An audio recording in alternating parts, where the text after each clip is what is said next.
काल संदीप देशपांडे यांनी आशिष शेलार यांच्यावर कविता केली होती आणि या कवितेवर दरेकरांनी आता प्रतिक्रिया दिलेली आहे। शेलारांना झोलर बोलू नका, ते सोलारवर चालणारे आहेत आणि देशपांडेंनी आ बैल मुझे मार अशी गत स्वतःची करून घेऊ नये असं सुद्धा दरेकर यांनी म्हटलेलं आहे।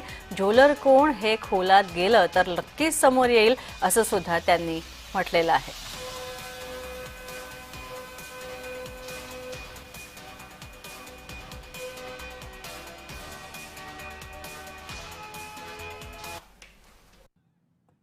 लागली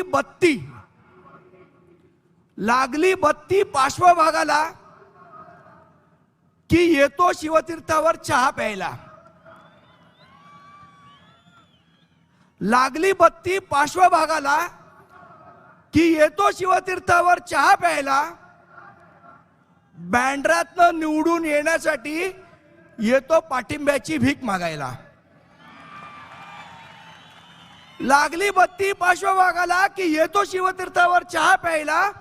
बँड्रातून निवडून येण्यासाठी येतो पाठिंब्याची भीक मागायला। मुखवटा घालून फिरतो मीच तुमचा मित्र खरा। मुखवटा घालून फिरतो मीच तुमचा मित्र खरा, पण कपटी मित्रापेक्षा दिलदार शत्रूच बरा। स्वतःला समजतो मुंबईचा मामा शेलार। स्वतःला समजतो मुंबईचा मामा शेलार, पण सगळ्या मुंबईला माहितीये की हाच आहे मुंबईचा आशिष झोलार।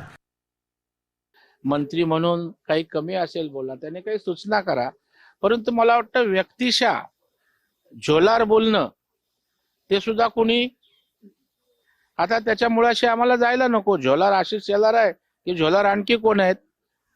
आता जर बात निघाली तर आणखी खोलवर जाऊ शकते।